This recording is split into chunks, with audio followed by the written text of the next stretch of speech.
Après son baccalauréat en 2004, il crée en Belgique le Parti républicain qu'il préside jusqu'en 2009 avant d'entrer à l'UNDC où il est promu secrétaire général depuis 2016. Guillaume Anjolo est conseiller à la coopération internationale et régionale et puis aux affaires étrangères de 2008 à 2016. Diplomate, politique et numéro 1 de l'intégration régionale africaine après le ministre des Affaires étrangères. Guillaume Anjolo est avocat, penseur, au sens de Kamana, écrivain en philosophie politique. Guillaume Anjolo a publié successivement Ma nation, de la dégénérescence d'une nation et de sa renaissance en 2007, édition Mabika. Il a aussi publié Dans le ventre du désespoir, petite philosophique, entre amis, en 2010, toujours à l'édition Mabika. Il est aussi auteur de L'homme et la structure, publié en 2013 à l'édition Mabika toujours. Et puis, maintenant, il publie le livre dont il est question, La révolte métaphysique d'un jeune Congolais, dialogue et ajustement raisonnable, édition Paul Institute. Le texte donc de cet ouvrage est préfacé par le professeur Kamana, mais il est déjà, oui, pour votre information, mis en enseignement par le professeur qui pilote le groupe de pensée auquel il appartient aujourd'hui. Guillaume Anjolo, enfin, est fervent tenant de l'archéologie congolaise et de la nouvelle définition de l'identité congolaise. Il plaide pour un ministère de la culture prestigieuse qui réhabiliterait l'art majeur, c'est-à-dire la pensée, les philosophes et la célébration sur l'intelligence. Voilà pour ce qui est de la présentation de l'auteur. Sur ce, je m'en vais passer la parole, avec votre permission, à Frédéric Goumba pour la modération. Merci. Professeur Kamana, il y a quand même un débat au début du sujet. On voudrait savoir qui est philosophe, qui ne l'est pas. Et deuxième chose, qui est intellectuel, qui ne l'est pas. Et troisième chose, est-ce qu'on peut avoir des intellectuels dans une société de médiocres, comme la nôtre? Professeur, vous avez la parole. Je ne suis pas sûr que si vous et moi, nous parlions dans notre langue maternelle, vous m'auriez posé cette question-là. Parce que nous aurions des difficultés à pouvoir traduire dans notre langue ces concepts de philosophe tels qui nous a été transmis dans notre formation universitaire. Mais puisque nous parlons français, essayons de donner à ces mots de philosophe la dimension publique de celui qui cherche à réfléchir sur les problèmes de fond de sa société, qui ouvre des orientations pour éclairer l'avenir, qui éduque les populations pour résoudre ces problèmes et qui, à travers cette éducation, ouvre de perspectives d'organisation et de voies de grandes utopies pour changer la société et faire qu'elle soit à la hauteur de ses propres idéaux. Alors, si tel est le point de départ, on pourrait dire que le philosophe, on le reconnaîtra par sa manière de penser, par sa manière de vivre et de plus en plus par son intégration dans la longue histoire des hommes qui réfléchissent et qui cherchent des solutions. Tout le monde peut-il être philosophe? C'est à chacun de décider s'il s'inscrit dans cette tradition de la pensée, de la recherche des solutions aux problèmes, ou s'il fait comme nous le faisons souvent chez nous au Congo et que nous sommes connus de plus en plus en tant que Congolais dans le monde entier, s'il s'inscrit dans la dynamique de la jouissance et dans la dynamique de ce qui est devenu aussi l'une de nos caractéristiques, la dynamique de la médiocrité. Alors, qui est philosophe au Congo? C'est celui qui lutte contre la médiocrité et celui qui lutte contre les styles de vie de la jouissance, style qui détruit de plus en plus notre pays aujourd'hui. Si vous regardez maintenant l'intellectuel, du point de vue de ce que je viens de définir pour le philosophe, je crois que ce que nous appelons intellectuel, surtout chez nous au Congo, c'est une classe de personnes capables de sortir le pays de la médiocrité et de lui ouvrir des voies du changement véritable que nous cherchons, c'est-à-dire des hommes et des femmes capables de changer ce pays et d'en faire ce qu'il doit être, c'est le cœur de la transformation de l'Afrique et je dirais même le moteur d'une certaine altermondialisation que nous pouvons construire à partir de nos bases culturelles et à partir de notre volonté d'être congolais, mais au sens plus profond, c'est-à-dire au sens de ce que nous ne sommes pas ou de ce que nous ne sommes plus aujourd'hui. Y a-t-il alors des intellectuels au Congo? Vous-même, vous avez parlé de la médiocrité.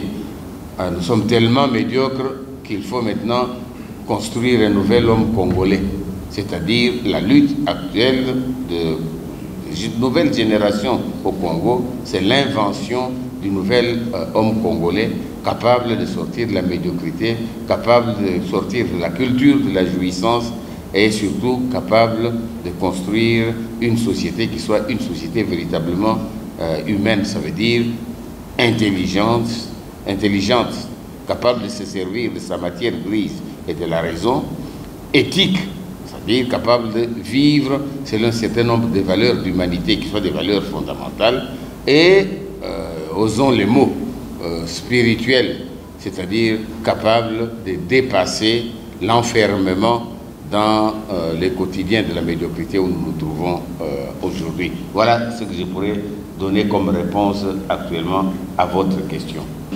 Une conférence intellectuelle pour la discussion permanente de nos problèmes de société et pour la construction de notre avenir. Vous voulez encore? Effectivement, il faut aujourd'hui, c'est ce qui nous réunit ici, autour de ce livre de Guillaume Manjolo, La révolte métaphysique des jeunes Congolais. Ce qui nous réunit, c'est la possibilité pour ceux qui cherchent des solutions aux problèmes de notre pays de se retrouver ensemble, de regarder les réponses que l'un d'entre nous donne de ces questions et d'avoir un débat sur ce que nous pensons. Ça devrait être aujourd'hui notre culture fondamentale, la capacité de débattre, d'échanger, de trouver ensemble des voies pour que l'homme congolais se respecte, soit respecté dans le monde. Et nous ne pouvons faire cela que si nous sommes dans une culture du débat permanent, de l'analyse, de la compréhension de notre contexte et de l'ouverture des voies pour ce Congo nouveau dont nous rêvons. et qui est le Congo de la sortie de la médiocrité, et qui est le Congo de la construction de ce nouvel homme congolais, qui est au fond de ces livres de révolte. Pourquoi y a-t-il, pourquoi un jeune Congolais sent-il le besoin de se révolter? Et il se révolte contre qui? Il se révolte contre ce que nous sommes devenus aujourd'hui. Et cette révolte se fait sur la base d'une analyse qui va vers les fondements de notre médiocrité aujourd'hui. Fondements constitués par la destruction de la raison, par la destruction de l'éthique et par la destruction du sens des valeurs spirituelles qui font que l'humanité est l'humanité. Si on entre dans cette dynamique de la révolte, on peut alors discuter des pathologies dont nous souffrons.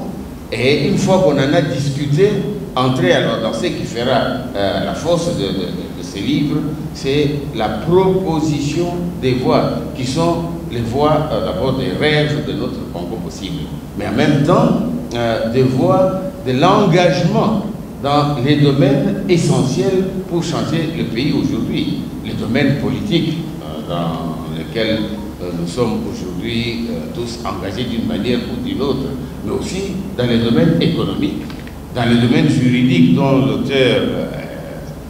auquel l'auteur appartient, et dans les domaines de la réflexion spirituelle pour construire le Congo dont nous avons besoin.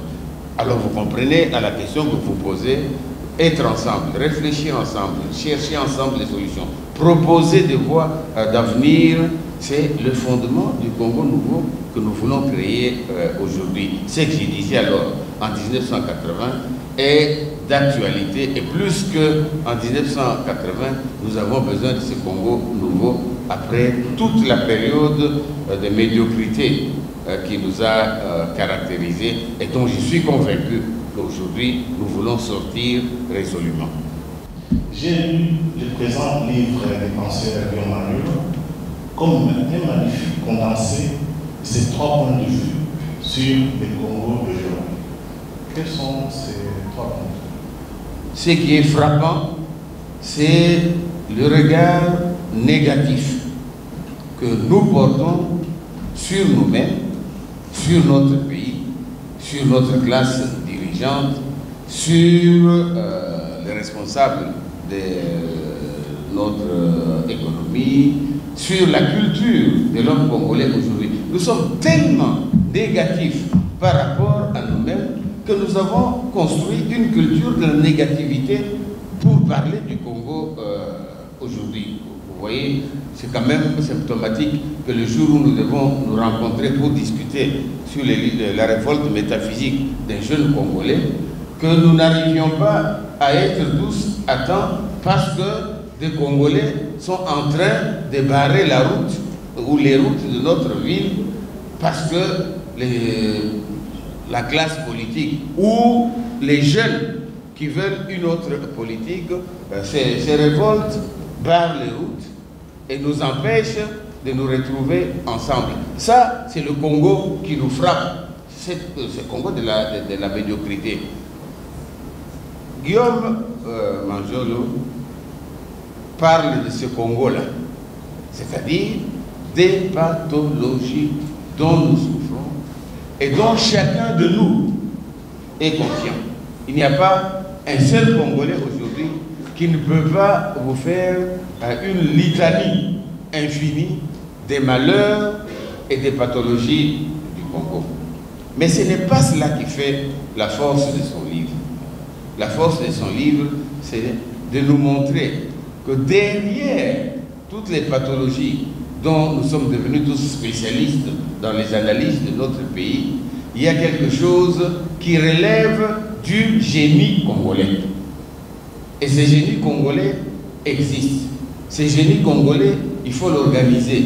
Ce génie congolais, il faut en montrer toutes les dimensions dans la manière dont, au jour le jour, les Congolais se battent pour cesser d'être, je dirais, zaïrois.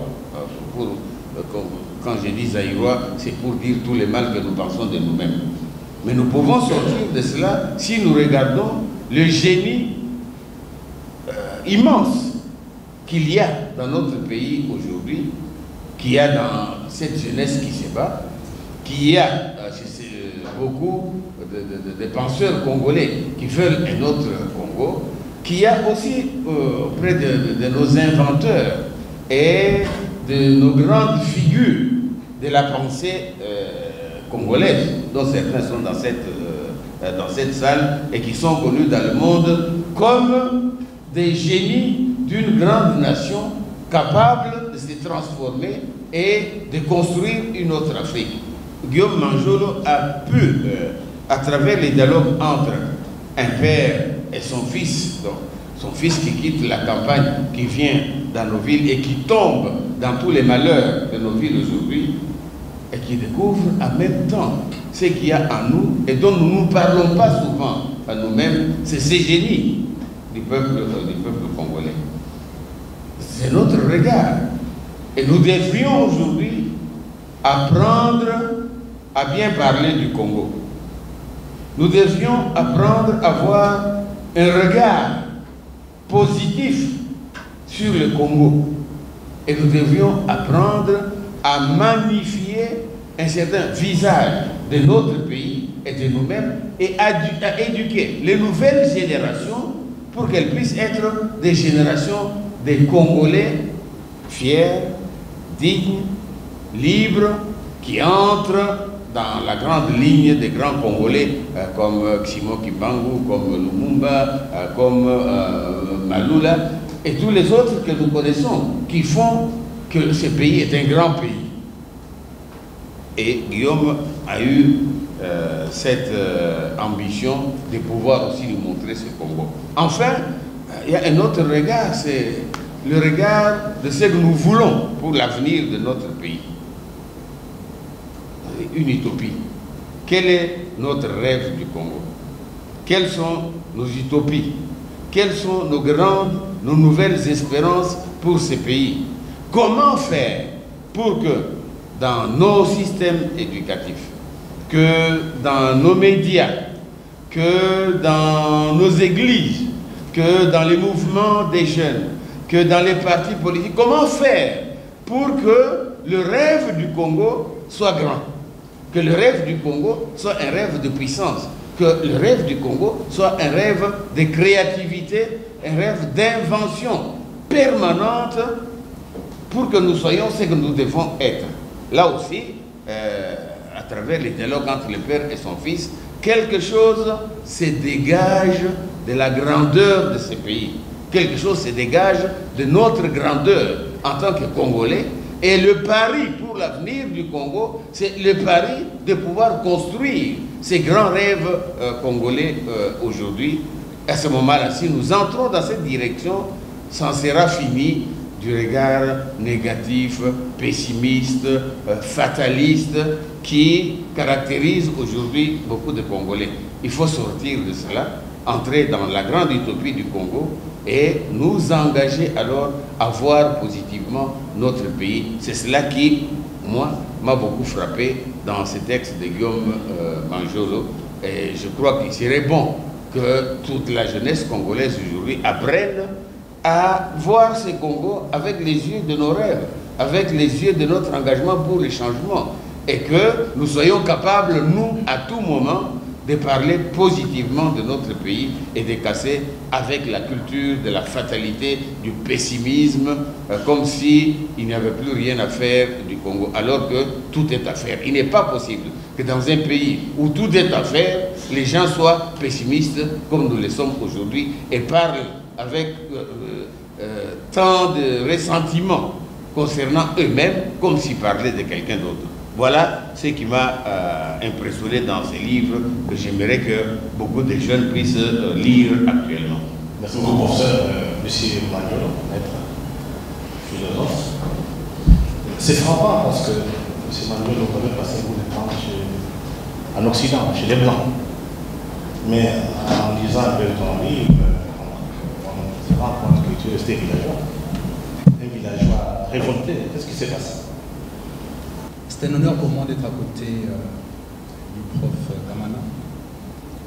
Et pour la simple raison que celle-ci, lorsqu'on veut faire le mimétisme des pays qui marchent, des pays qui fonctionnent, de leur parcours, on découvre qu'effectivement, pour l'essentiel, notamment les pays du G7 ou G5,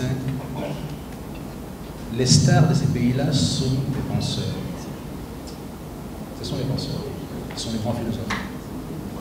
Ce ne sont pas les politiques, ce ne sont pas les hommes d'argent, ce sont plutôt ceux qui amènent la pensée dans la société, qui éclairent les autres, comme disait Héraclite. Et ça me rappelle un temps, ma rencontre avec Kamana m'a ramené à pouvoir me rappeler d'une lecture de lettres philosophiques de Voltaire lorsqu'il arrive en Angleterre, il s'informe sur les grands hommes. Alors on lui répondra de dire qu'effectivement les grands hommes chez nous ici, ce n'est ni Cromwell, ni quelque roi que ce soit, c'est plutôt les gens comme Darwin, les gens qui ont la capacité d'éclairer les autres sans rien demander un tour, parce que c'est leur génie dont on attend pour pouvoir permettre à la société de pouvoir s'accomplir. Alors en RDC, on a ces types de lumières, très peu malheureusement parce qu'on ne les voit pas, sauf quand ils font énormément d'efforts pour qu'on puisse parler d'eux. On a Mudimbe, que j'ai connu à travers Kamana en personne. On a Kamana en Angal. J'ai eu une opportunité extraordinaire de suivre les activités de Vicam Bokolo, qui est dans la salle. Une sommité internationale. C'est pour moi une satisfaction particulière, qui est d'être à côté de ceux qui sont censés être la lumière, les phares de la RDC.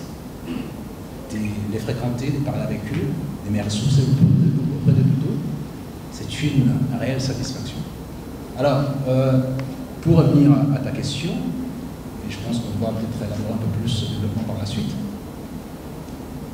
venir à la pensée, c'est participer à la célébration de l'intelligence, à la fête de l'intelligence. Nous sommes dans ce pays aujourd'hui qui n'a jamais mis en exergue la nécessité de pouvoir célébrer l'intelligence.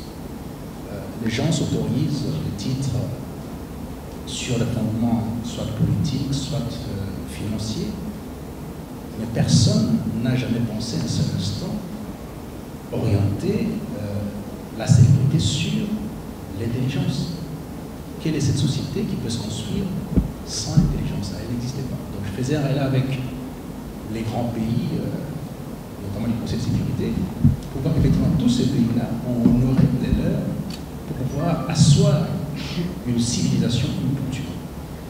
Ça passe par la culture. La culture qui est compartimentée en art majeur, l'art majeur étant ici la pensée.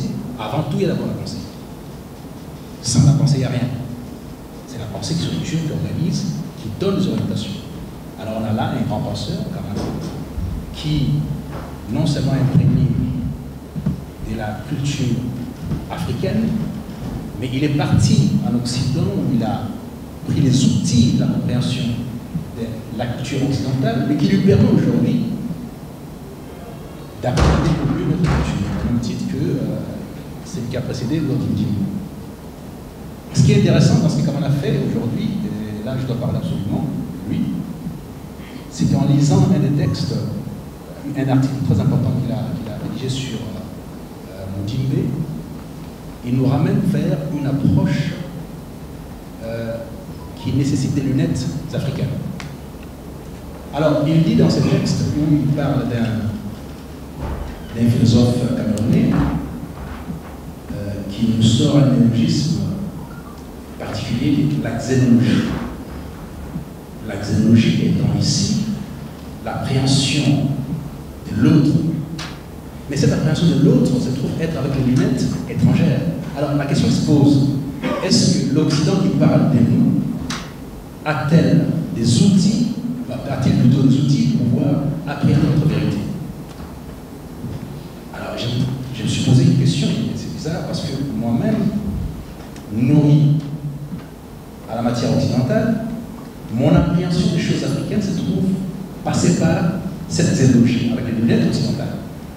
Donc, je suis peut-être dans le faux par rapport à ça. Ce qui fait que bon, ce que j'ai appelé les peines soldates dans mon premier texte, Ma Nation, et ça rencontre effectivement la préoccupation des Kamana. Dorénavant, je ne peux pas me permettre d'appréhender la réalité congolaise, africaine, avec des lunettes extérieures. Donc je suis en train de chausser les lunettes que Kamana me donne à travers ce qu'il fait. Je vois par exemple les mythes d'Inakale qu'il a expliqué dans une de ses recherches, où ce fameux tableau que vous voyez, il y a un homme sur un arbre, au-dessus il y a un serpent, en bas il y a un lion, et dans l'eau il y a les crocodiles. Et finalement la question est posée à un certain nombre d'étudiants, on pose la question, chacun donne sa version. Mais personne ne donne la bonne version au sens où l'appréhension de la situation nécessitait d'aller puiser dans notre culture.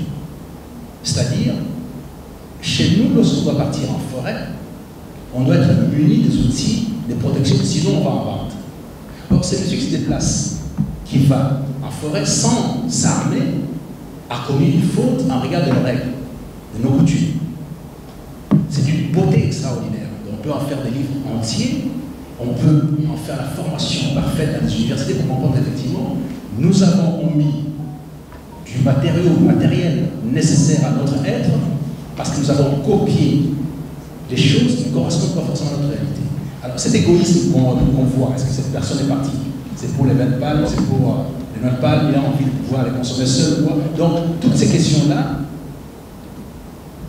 nécessitent de pouvoir se rappeler, c'est-à-dire de revenir à l'archéologie qui est la nôtre, on nous dit tiens, voilà un principe majeur de la communauté africaine congolaise qui impose, qui devait gouverner en fait notre comportement. C'est-à-dire, avant de se déplacer, d'aller dans un voyage, on prend des précautions en s'associant avec les autres ou soi-même, en se munissant avec des outils nécessaires à sa protection. Donc voilà, ça c'est vraiment, je me trouve là-dedans avec énormément de plaisir. Donc, ce qui fait que ma lutte que j'ai commencé depuis un certain nombre d'années, puisque le premier texte date de 2007, consiste à pouvoir mettre en exergue l'intelligence et à honorer les vrais stars de la République, les producteurs de l'intelligence.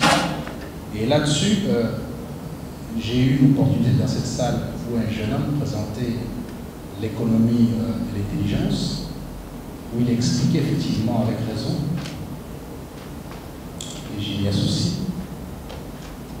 qu'une tonne de cobalt sortie de la RDC, au plus fort du prix, il revient à 120 milliards. Et dès que les GAFA, comme Google, Amazon, Facebook et autres, y injectent l'intelligence, on passe de 120 000 à 1 milliard. Voilà la différence. Alors, si nous sommes des scandales géologiques, c'est très bien. Mais il aurait été intéressant que nous soyons des scandales d'intelligence. Ça permettra en ce moment-là de transformer la matière première de ici, parce qu'on aura fait la promotion de l'intelligence. Et cette promotion, aujourd'hui, un des maîtres de la promotion de l'intelligence, c'est le maître Kamana. Et c'est une satisfaction, un bonheur pour moi d'être assis à ses côtés. Ok, merci beaucoup, maître. Il y a une question. Pourquoi vous faites appel à l'histoire dans votre page? L'histoire est nécessaire parce qu'il est impossible pour une population, pour un peuple, de se projeter sans avoir des racines. Il est impossible de se projeter sans avoir des racines. Et d'ailleurs, ça sera l'objet du texte prochain, les épîtres d'Investive aux descendants de Mécoupé, dont la première partie sera réservée à l'identité nationale, que je suis en train de construire, et avec le soutien du prophète Kamokolo, qui je soumettrai pour sa sanction. Nous n'avons été un État au sens réel du terme que sur le fondement des massacres commis en RDC entre 1885 et 1903. Et les Kamokolo nous dit il ne faut pas s'arrêter là. Il ne faut pas s'arrêter là. Il y a un bloc du mépris du Congolais et des ravages extraordinaires. Et les Kamokolo nous dit on ne peut pas faire la distinction entre 1885, de la période allant 1885 à 1960, en faisant ça en deux blocs. Non, c'est un seul bloc. Et je suis d'accord avec lui. Parce que, et je vais revenir à la question sur l'histoire, la controverse, bon, je suis déjà dedans d'ailleurs, la controverse des Baladonites qui connaît très bien Camana, qui veut que la discussion entre Seydou Beda et Las Casas 1550-1551 pour déterminer si les Noirs avaient l'âme ou pas de sorte pour pouvoir confirmer la nécessité de mettre l'esclavage en tant que bête, cette conception-là, c'est la conception occidentale de ce que nous sommes. Ça n'a pas été modifié dans leur tête, même si nous collaborons avec eux, tout ça. Et derrière ça, Elie Kamougou me dit, savez-vous qu'on a coupé les têtes ici, en RDC, on a amené dans les laboratoires, notamment à l'ULB où j'ai été, des têtes des Congolais pour vérifier effectivement si les cerveaux étaient composés comme les lèvres. Donc au moment où nous parlons, il y a encore des têtes des Congolais installées dans le laboratoire à l'ULB. C'est vous dire à quel point cette conception-là est toujours derrière aujourd'hui. Alors, on sort de cette controverse de Valladolid, on soumet les Noirs à l'esclavage, donc ce n'est pas un être humain, c'est une marchandise, c'est une bête, et ça se confirme par la suite avec les codes noirs. Colbert et Louis XIV sur le code noir en disant qu'effectivement il fallait marcher. Donc là, ça devient une marchandise réelle qu'on doit commercer. Alors on institue les règles, comment est-ce qu'on doit commercer cette marchandise et tout ça. Là-dessus aussi, on y reviendra avec les Cameroun. Et finalement, on a quelques farfelus à l'aune de Arthur de Gobineau qui s'improvise spécialiste en ethnologie, qui parle de la hiérarchie des races. Aujourd'hui, on voit que ça tombe parce qu'il n'y a qu'une seule race, il n'y a pas 4 races ou 5 races. La couleur, c'est pas la race. Il y a la race humaine et puis il y a la variété mélanine qui existe.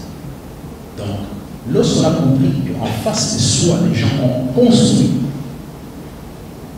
leur être face à l'autre, que nous sommes sur le fondement de ces mépris permanents, on ne peut pas nous construire notre être au départ de ces mépris-là. Ce qui fait que nous devons rechercher ce que nous avons été réellement pour nous permettre de structurer, d'asseoir notre être et de se projeter. Donc nous faisons la projection sur les fondements de ce que nous a appris. La xénologie. L'autre nous a appris que nous étions des humains, nous étions même pas des humains, des bêtes, et par conséquent, notre affranchissement passe d'abord par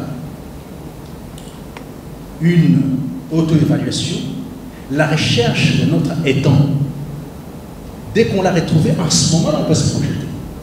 Parce que ceux qui tiennent comme discours au niveau occidental par rapport à nous, ils ne peuvent pas les tenir par rapport à la Chine, aux Chinois, ils ne peuvent pas les tenir par rapport aux Indiens des Indes, ils ne peuvent pas les tenir par rapport aux Japonais, parce que ce sont des situations qui sont affirmées au départ de leur ferment.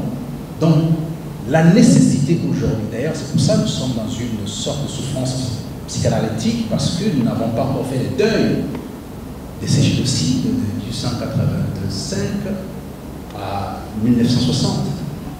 Et j'apprends que les Nations Unies sont en énergie pour dire que ce n'est pas acceptable qu'on ait des statuts d'un génocidaire encore affichés en l'espèce ici de Léopold II. Est-ce qu'on pourrait penser un seul instant qu'en Allemagne, on motive que comment il s'appelle Hitler avait construit les autoroutes, il a lancé la première voiture Volkswagen, la voiture du peuple, on va lui conférer un tel statut de pouvoir ériger les statuts ici et là. Non, on ne peut pas le faire, on va en faire que de quoi. On le ferait sur ces monsieur qui s'appelle Léopold II, qui n'a jamais d'ailleurs mis les pieds à l'RDC, parce que les gens pensent qu'il était ici, il n'est jamais venu ici, il faisait tout ça à distance. Et d'ailleurs, il n'était pas en très bonne santé, c'est un monsieur qui avait énormément d'handicap, notamment la polio. Et donc, ce sont des choses qu'on doit connaître. Bon, maintenant, la question qui est posée, c'est que nos historiens ont fait suffisamment ce travail-là pour qu'on puisse introduire, injecter dans l'éducation qui est la nôtre à partir de la maternelle, en remontant jusqu'à l'université, avoir des chaires de la philosophie congolaise. Je vais bien pour l'Afrique, Camana, mais je sollicite à ce qu'on puisse se recentrer sur nous d'abord, et sur après qu'on puisse y ajouter les autres philosophies qui sont autour de nous. Déjà, c'est très complexe de finaliser le processus de comprendre les 420 peuples. Bon, c'est pas ethnie, l'ethnie c'est péjoratif, nous sommes des peuples et nos ethnies. Parce qu'il y a une connotation assez malheureuse. En Europe, vous n'entendez jamais parler d'ethnie, comme par hasard, c'est taxé en Afrique en permanence. Donc, voyez-vous, c'est ça la nécessité au fait de remonter l'histoire, de se dire que la communion ou la défendre, mais pas trahir la RDC. C'est tous ces slogans très intéressants. Et il faut leur donner quand même la substance. Tu dis ne trahissez pas la RDC. Quelle est la conscience qu'on y injecte de sorte parce qu'un enfant qui naît en RDC, qui grandit en RDC, ne puisse pas trahir? Quelle est la conscience? Aujourd'hui, tout le monde parle de la corruption.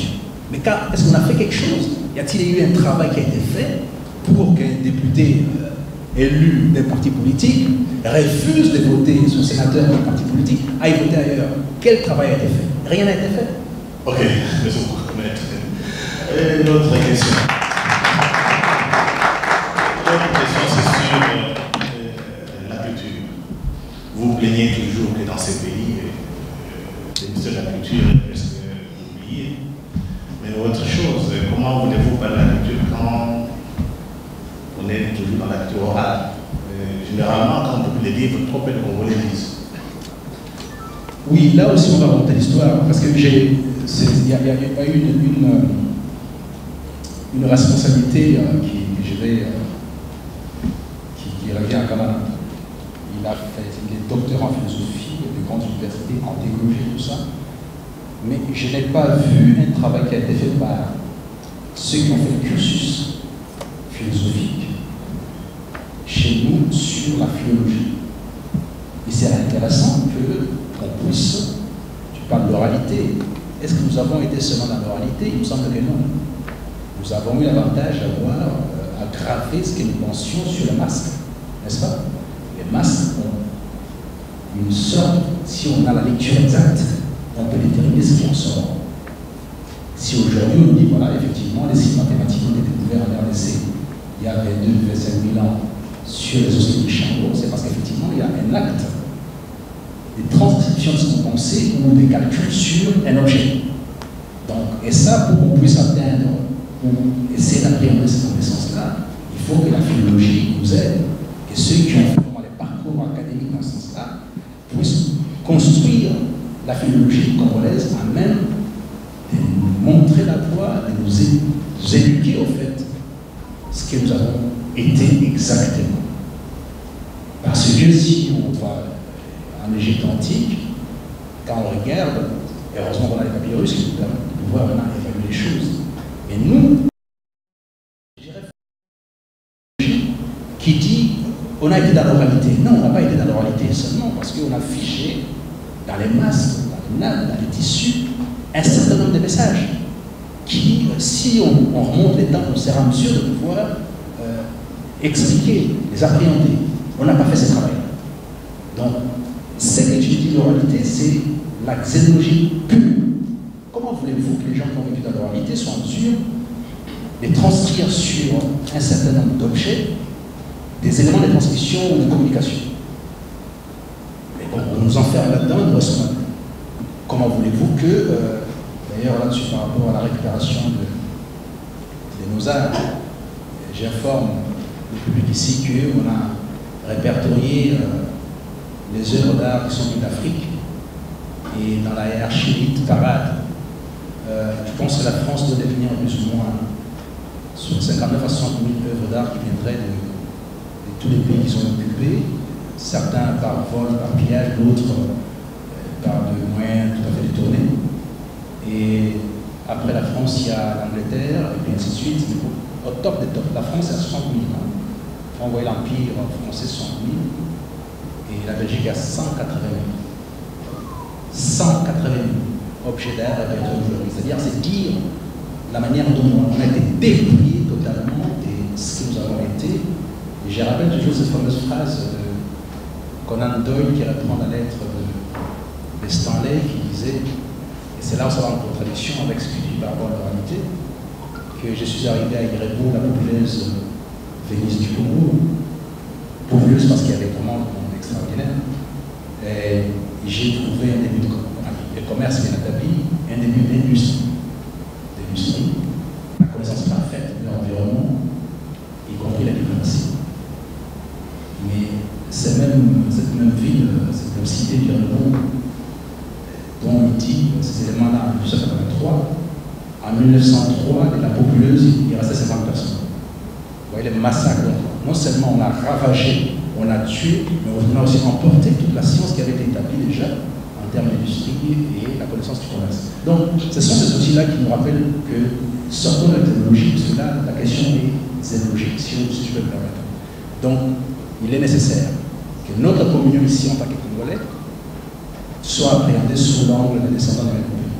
Nous avons été des entités hélas, les Congo, les Kuba, les Tchogo et les autres, mais simplement c'est à la faveur de ce marché commun construit pour l'intérêt des Saxe-Cobourg, un des Saxe-Cobourg qui a bénéficié de cette facilité-là, en tant que tuteur, pas propriétaire, parce que là aussi il y a une fausseté absolue juridique.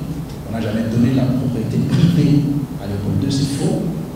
On a donné du tutorat, de gestion, et s'il ne tirait pas bien, par la suite on passait ça à la France qui avait les droits de prévention. Donc ce sont des éléments qu'il faut porter à la connaissance et qu'on doit apprendre à l'école. Alors, partant de là, dire à un enfant que dans une salle de classe, toi, Kalonji, toi, notre nom, tout ça, Matati, vous deux là, vous êtes congolais parce que vos ancêtres ont eu le même pays. Toi, tu viens du Kassai, toi, tu viens du Congo central. Vous n'avez rien à voir ensemble, c'est à la faveur de cette souffrance qui a cristallisé votre être qui fait de vous congolais. En ce moment-là, cette idée de la trahison change. On se pose la question avant d'aller frapper à l'ambassade de la Belgique pour solliciter une aide, parce que là, vous êtes en train de faire l'apologie de Léopold II et de faire cette démarche-là. Voyez-vous? C'est-à-dire, c'est lui qui a été à la base du massacre des génocides, devient votre partenaire au détriment de votre être. Donc, vous n'avez pas suffisamment connu votre être, vous n'avez pas la maîtrise de ce que vous êtes, alors vous méconduisez. C'est pour ça que la plongée dans l'histoire, et là, on a besoin de l'équilibre. On en a vraiment, vraiment besoin. Et les reportages qu'il a fait sur Arte sur cette histoire-là étaient magnifiques. Et là, on a eu une discussion sur RTNC où il expliquait que pendant ses enquêtes, il est tombé sur des paysans qui ont une mémoire permanente, à qui on rappelle sans cesse. Et quand on voit, ils étaient autour du feu et puis quelqu'un a lancé un ballon qui était tissé avec les VA, les caoutchoucs, et tout le monde a fui. Ils sont bien autour. Vous imaginez quelle souffrance, plus de 200 ans, quasiment 200 ans après, quelle souffrance ces gens vivent aujourd'hui, parce qu'on transmet de génération en génération cette souffrance-là. Et la thérapie n'a jamais été faite au niveau national. Personne n'a pris ça en charge. Et nous vivons avec ça. Donc nous avons besoin d'une grande thérapie là-dessus, et elle exige de notre part d'aller puiser dans l'histoire de l'histoire, notre histoire, ce que nous avons été réellement, de mettre en perspective et de proposer des solutions. C'est capital. C'est vraiment capital. Ok, maître. La dernière question, c'est sur la culture. Très souvent, tu réclames toujours qu'il faudrait qu'on donne de l'importance à la culture. Pourquoi? Les ministères de la culture, c'est pour être la base d'une civilisation. Nous avons une appréhension. Nous avons utilisé les matériaux occidentaux, ou occidentaux si vous voulez, sans pourtant en comprendre la portée et la profondeur. Lorsque cette dimension, de manière un peu plus précise, est lancée par Charles de Gaulle, en instituant Malraux, ministre de la Culture, l'écran Malraux, qui est un écrivain, qui est un lettré, qui est un instruit, qui produit l'intelligence. Vous imaginez un seul instant que Malraux soit là pour pouvoir encenser Johnny et autres. Non, ce n'est pas son travail. Ce n'est pas son travail. Les ministères de la Culture, c'est les prestiges des pays. C'est le plus grand ministère dans un pays. C'est celui qui vous indique qui êtes-vous exactement, quelle est la direction à suivre, comment faire les choses. Mais je vois que les gens passent à la télévision réclamer le ministère de la Culture au motif qu'ils ont organisé des concerts. La compétence de la gestion du ministère de la Culture est ça. Ce n'est pas un syndicat des musiciens, malheureusement, on l'a pas compris. Mimons les gestes et les contenus, mais n'aimons pas seulement l'enveloppe. Savez-vous que nous sommes un des seuls pays au monde, sinon le seul, qui n'ait pas d'édition? qui n'est pas un prix littéraire, un prix où nous travaillons avec Kamana comme des artisans, on travaille à la main. Il n'y a rien en termes de représentation de la société congolaise qui permet de pouvoir dire voilà, Kamana a sorti un texte. Ces textes doivent obligatoirement être mis à l'enseignement et que ces textes doivent produire au minimum 2-3 millions de dollars. Vous imaginez alors que tous ceux qui braillent, non seulement ils peuvent de temps en temps, comme disait Kamana, et moi je trouve aussi ces éléments-là, dans les chansons, les musiques, il y a peu de philosophie, mais on enrobe ça dans la salissure terrible, tout est salace, tout est fornication ici, fornication là-bas et tout ça. C'est ça la musique congolaise aujourd'hui. C'est-à-dire, même l'élément qui avait été mis intéressant en termes de philosophie est pollué par la suite. En ce moment, on s'en dégage. Mais ces gens-là gagnent de l'argent. Ces gens-là, dès lors qu'ils ont une opportunité, enfin, si l'un d'entre eux trépasse, il faut voir quelle grandiloquence. Comment est-ce qu'on l'accompagne? Comment est-ce que l'État l'accompagne? Mais lorsque un lettré qui a fait un parcours extraordinaire à la prochaine de l'intelligence, qui illumine la société, meurt, personne n'en parle. Il n'y a aucune rue qui porte le nom de Kamana, aucune rue qui porte le nom de Moudimbe, ça n'a rien à mettre là. Rien.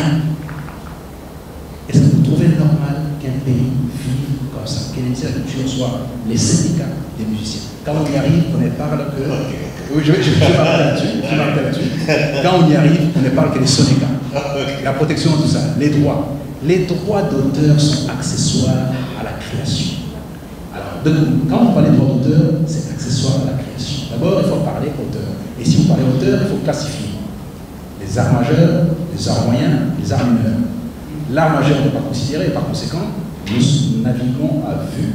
On a besoin, on a l'obligation de réhabiliter les stars de la République. J'ai clôturé en disant un mot, juste un mot, par rapport à la mort de Hérodia. J'ai entendu énormément d'éloges à la mort de Hérodia. Mais tout le monde n'a parlé de son combat politique. Aucune phrase sur son potentiel intellectuel. Psychanalyste, philosophe, un monsieur extrêmement lettré. Mais on a juste parlé des aspects politiques. L'art moyen. L'art majeur est dans la pensée, c'est la pensée qui conduit doit faire la politique. Et non, la politique c'est l'inverse. C'est d'abord nos anciens Africains, par la suite les Grecs et finalement les Anglais, surtout les Français, pour retracer des Platon en passant par Hobbes, Locke, les Montesquieu, qui ont fait qu'on puisse avoir les matériaux de la gestion de la société. Léviathan, le gouvernement civil, et la séparation du pouvoir, tout ça, c'est ça en fait, ce sont les penseurs de connaissance, c'est par les politiques qu'on met. Les politiques sont les consommateurs de la pensée qu'on met à la disposition de la société, c'est pas eux qui produisent. Et on devrait les pouvoir les encenser, les respecter, les acculer, avoir des places portant leur nom, les accompagner, les respecter. Mettez un prix des millions de dollars, et c'est facile à voir ici, il suffit de ponctionner sur la guerre, vous avez 1 million de dollars à la disposition des Kamana pour compris par rapport à son dernier texte. Et alors, vous verrez comment les enfants, l'émulation, les enfants vont suivre tous, seront derrière, tout le monde va devenir Kamana et non aller sur une piste, c'est très poussé, faire la danse du ventre. Oui, pour discuter avec d'autres Congolais des affaires de notre pays et voir à quel point c'était absolument ahurissant que des personnes qui prétendent exercer des fonctions politiques éminentes pensent exclusivement au niveau du ventre. Donc si quelqu'un prend des positions, c'est parce qu'il veut bouffer. Alors cette manière de voir des choses nous a surpris et un peu scandalisé, et j'ai découvert qu'il y avait là un avocat, journaliste, écrivain, philosophe, avec lequel je me sentais très très proche, parce qu'il met des priorités sur des choses sur lesquelles les gens ne mettent pas la priorité.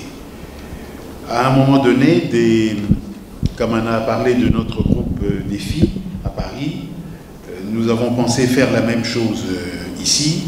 notamment en circulant dans les quartiers pour dire aux parents que les enfants avaient besoin de lire et plus tard d'écrire des livres de philosophie, d'histoire, des romans, des livres de fiction. Et une maman se lève et me demande « Papa, yo ça a dit ?»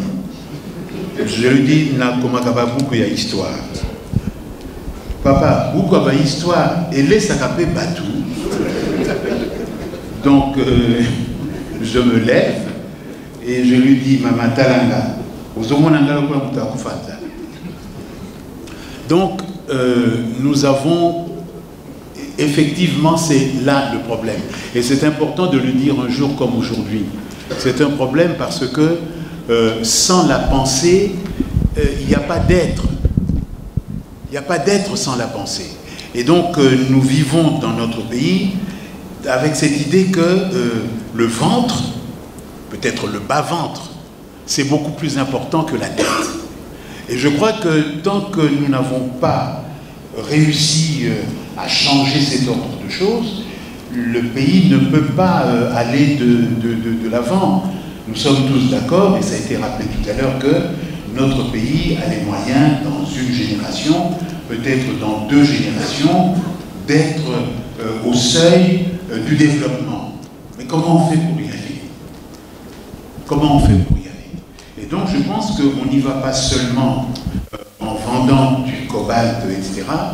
On y va en renforçant la capacité de réfléchir, la volonté de réfléchir et la volonté d'innover, parce qu'on ne réfléchit pas sans innover. Donc c'est la raison pour laquelle, je ne sais pas combien coûte le livre, je voudrais qu'il n'y ait plus de stock ici quand nous allons partir d'ici, et que ce livre passe de main en main, et que les noms que l'on entend là, il y a désormais un visage dessus. Il faut qu'il y ait la volonté de voir, mais ce Kamana qui était là, on m'a dit qu'il écrivait. Qu'est-ce qu'il écrit? Ben, allez sur Google, tapez Kamana.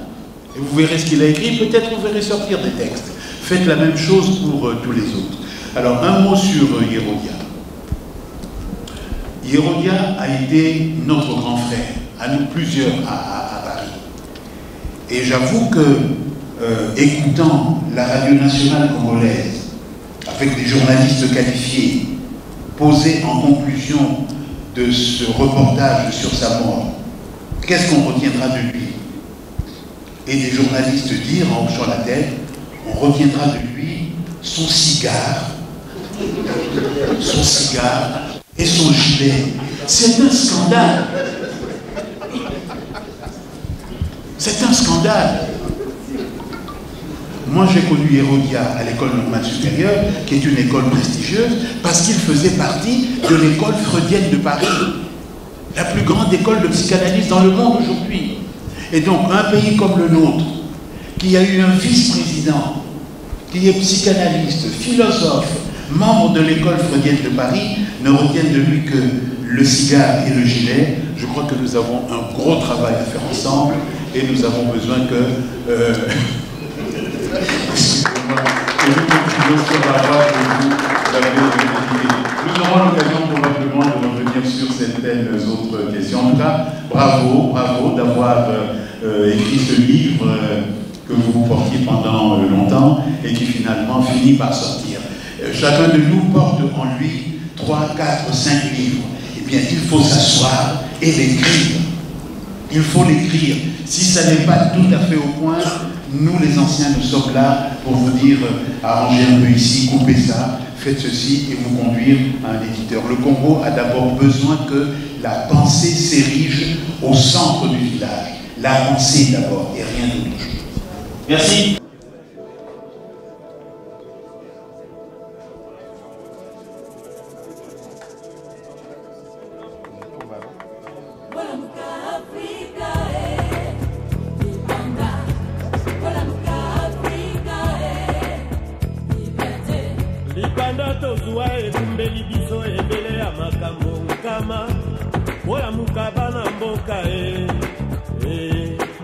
Ma